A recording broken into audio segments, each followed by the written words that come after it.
Hi, I'm Micah Clark. Thank you for joining us today. I have a good friend, a special guest with us to talk about some events that happened this week that we talked about in my weekly email, and you heard about in the news with the convention.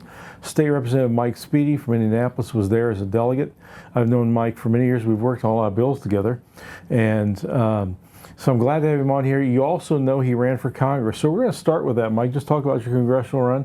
I'm sorry it turned out the way it did. I thought you were the best candidate and conservative in the race, and I know you were close, but it's strange times. Yeah. And the amount of money spent against you was unbelievable. Yeah, it but was. Thank you for running. I mean, you put the values out there that you believe in, Absolutely. and did well, but when you're outspent probably 2 or 3 or 4 to 1, it's tough. Yeah. So in a crowded field too. the crowded field and then all the negativity at the end directed towards us, distortions, and I'll just say it, lies. You know, our first concern when we started running was we always wanted to win, but it wasn't my first concern early on. My first concern is, would we be able to represent who we are? Would we be able to get our message out? And then whatever happens at the end, at least they would know who I am, or they would know how I do things in terms of running a campaign and fighting. And I will say that we accomplished that goal, and I felt very good about, I still feel very good about the campaign that we ran, who we represented, us, and I'm very pleased in that regard. Obviously, it was a very disappointing race. And we mourned it for quite a for several weeks. You invest everything in it, yeah. But as I told people on the campaign trail, we didn't know what the results would be on May 7th. And we may not win, but we are convinced and still convinced that we cannot lose from running this race, and we felt called to do it. I still feel called to serve. We've served for 20 years. I've served for 20 years, and that calling just doesn't go away.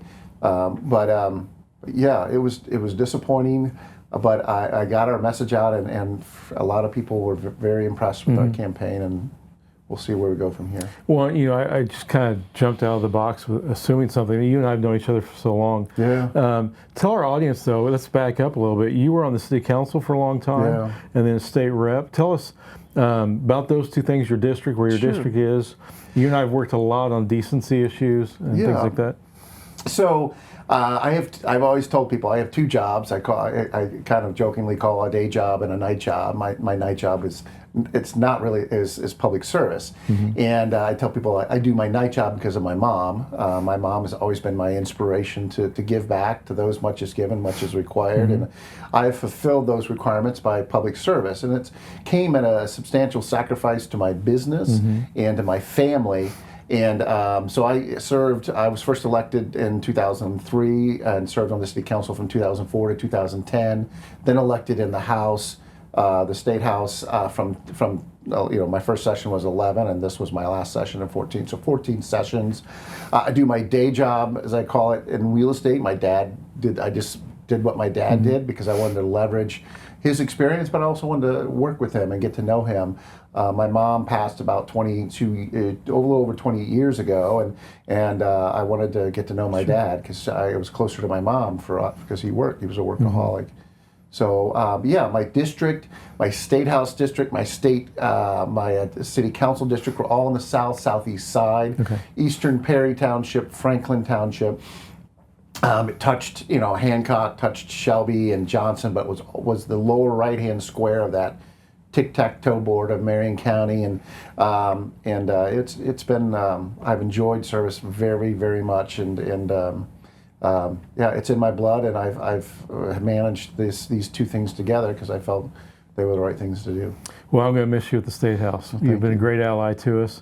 I was excited about your run, but also knew the option of, well, if he goes to Congress, that's great, but if he doesn't, I lose him in the State House, an ally, because you've been an ally to us for so long. But so one of the things I want to talk about, and everybody's talking about right now, and it was historic and exciting. Yeah. It was the State Republican Convention. Those things are a lot of fun sometimes. Yeah. And for the first time I know of since 1996, when Steve Goldsmith was the nominee and basically left his lieutenant governor choice up to the delegates, we had competitive race for lieutenant governor. Typically, the nominee will say, "This is who I want." The convention just goes along with it. But we had a pastor from Noblesville announce about a year ago that he was going to run, and I'll be honest, I know Micah Beckwith very well. I didn't think he should do that. I wanted him to run for state rep in my area because Chuck Goodrich was running. I just thought that was, nobody had done that in so long. And then lo and behold, he wins. And kudos to him. But first of all, I know the person that Mike Braun chose is Julie McGuire, state rep. You know her well. You've served with her. I know her a little bit, and I think she's pretty conservative. But tell us a little bit about your thoughts from the convention, what you saw. I know you endorsed Julie, like a lot of legislators did, and I think we were in a great position that we had two conservatives. From a conservative perspective, we couldn't lose in one sense. I don't know Micah as well as you do, or well. I have had nothing but positive experiences with him. We were obviously on the same campaign trail in many locations. Interactions have been very positive. I have had touches with him over the years on conservative issues. We've agreed on all those issues. I don't know of any issues we've disagreed on. Haven't followed his service and activism as closely as I wish I did, but I had nothing but positive interactions with him. But yeah, we like many legislators, we endorsed. I endorsed Julie McGuire. My position in endorsing her is a little more unique because whenever you become a newly elected state representative, leadership assigns you a mentor, someone who's there to guide you, to answer questions, to be there to make sure you don't make any mistakes, that you're more efficient and up to speed much quicker. Though, and I was assigned to be her mentors. Now, granted, she came to the legislature with a lot of prior experience, and I think Mike Braun noted that. She was head of policy, or part of the policy team anyway, in the Senate. So she knew she knew the Senate very well. She knew all the policy issues very well. She knew and the procedures. I mean, she was up to speed, and she showed that in her short time in the House. She took on some heavy issues, and she was not afraid of that, and she wanted to find results. And she, there's the old saying: there's two types of legislators. There's the show horse and there's the workhorse. She was the workhorse, and so when I heard that she was selected, it meant a lot to a lot of us legislators because it also said that Mike Braun respects the legislature. We have not felt that in quite some time. And so that was very good news from that perspective, and the frustration that was backing Micah was felt on both sides of that race. Well, I was going to say, and you can comment this if you want, but of course I wasn't there. I was getting a lot of people texting me. I feel like that the selection of Micah wasn't so much a rejection of Mike Braun as it was 8 years of conservatives being ignored by the governor. And all the conservative issues that you've worked on and that we've seen, and we could name several things: protecting girls' sports, girls' privacy, parental rights. Those came from the legislature. The governor's office, if anything, sometimes made calls limiting bills we wanted. That's right. I felt like, and people are frustrated with the base of the party kind of being taken for granted. And what a lot of people don't know is that when the governor didn't outright oppose these bills, he would work behind the scenes to pare them back and make them something less than what they were ever intended to be. So that was very frustrating. I've never understood that tactically, and I do know you have to be reasoned and you have to know what you can get, but when they scale back a good bill, like the girls' sports bill, originally it included colleges. I think the governor's office cut that back. Of course, he vetoed it. It was shocking to everybody. But the fact of the matter is, the left is going to come after you either way. So you might as well go for what you can get, what you have the votes for, and the intensity on the other side is not going to change that much.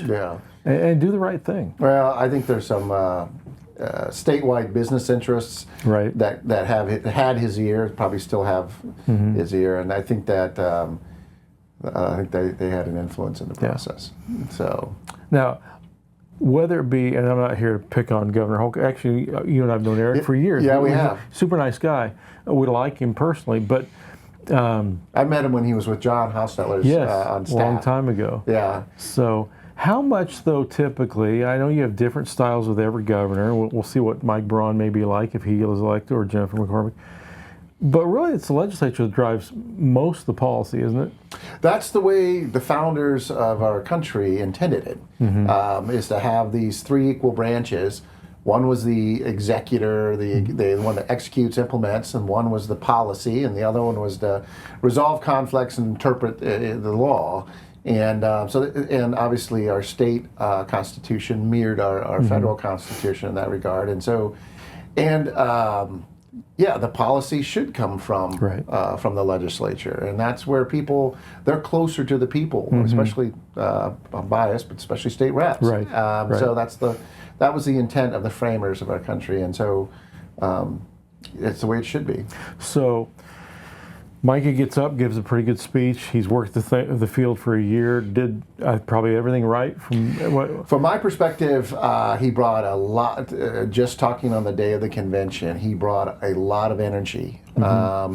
His floor game, his speech, his presence at the convention was top notch. Yeah.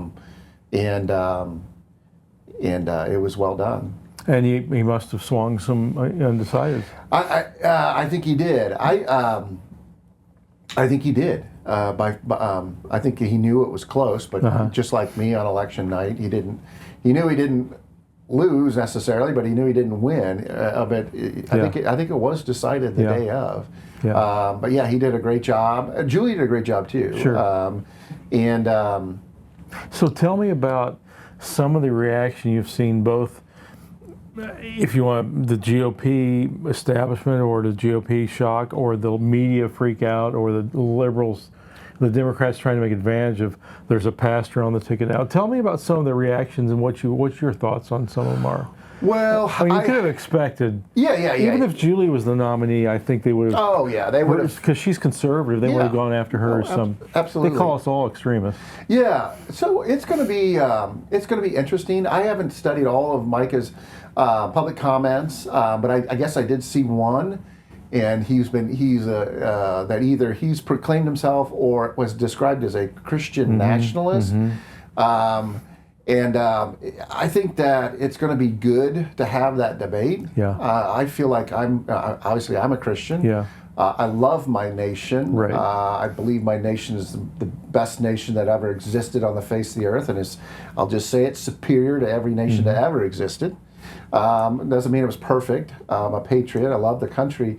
But I don't know what a Christian nationalist is. We didn't hear about that 3 or 4 years ago. There's a new term that has been thrown at us. I think it's a new, highly crafted club that is just that's been developed to be swung in a presidential election year. We saw these presidential elections; they create new tactics. Obviously, it was the orchestrated riots of 2020. Right. This year it might be the Christian Nationalist Club, but I think there's going to be positive aspects of having these debates. Let's focus on these words. Right. I have a lot of confidence in Micah that if he's like me, and I think he is, in so many ways, we are in the State House to be ambassadors for Christ first. So what I have done through my public service is I have to disagree with people. I have to do my job. I have to stand for what I believe in and what I believe I was sent there to do. But I have to do it in a way that preserves relationships. That opens up the possibility of talking about faith. It may never happen, but you have to do it in a way that leaves that option open to someone that you've just disagreed with heavily. And I think I'm hopeful that Micah will have that approach down pat, especially being a leader in the church. And I think that'll be good to have around there. No, I see a lot of positives. So let me, for our audience's sake, you've been in government for a long time. I I think, and I'm not diminishing people who are excited about Micah's win. Again, Micah and I are very good friends. Yeah. And I didn't endorse either one, but Micah was, if I was delegate, I might have probably would have voted for him. But I also know I had people on both sides. And I said, just go to the convention if you can't decide. But I do think some of his supporters really don't understand what the lieutenant governor's office is. Tell us a little bit about what it is and isn't, because in some ways it's much like the U.S. Vice President. Yeah. Yes, they oversee the Senate, but it's only to break a tie. Yeah, so I haven't It's an administrative position. It is. I haven't studied it extensively. They do have an official constitutional role in the Senate. They preside over the process in the Senate, and then a lot of their responsibilities, I believe, and we'll verify this, and this will all be well understood before too long, is a lot of their responsibilities are assigned by statute. Overseeing, rural affairs and commerce and agriculture and a lot. And I may get some of these wrong, but a lot of these agencies have been under the purview of the LG, and but at the same time, I think we saw even under the Holcomb administration that. No matter what the statute says, if that person filling that spot wanted to report to the governor, that was what's going to happen, not the LG. And but yeah, they do have. I'm sure there's a list of responsibilities in statute for that position, and then there's aspects of it that is kind of enshrined in our Constitution. So, in your experience as a legislator, if you're working on a policy issue or legislation, did the LG in your 20 years ever play a role in influencing things, or is it more right out of the governor's office? I have never seen an LG be involved in policy in my 14 years. So the governor's office, no matter who the governor is, I've been through 3 governors, Daniels, Tailend, Pence, and Holcomb. They have on their governor, on their staff, policy heads. This person is a head of public safety. This person is veterans. This person is, and then they have. Sometimes they'll assign 4 or 5 issues, but they'll have about 4. They'll have a legislative policy team of about 4 or 5 people. It varies, and they'll have a legislative director, an assistant legislative director.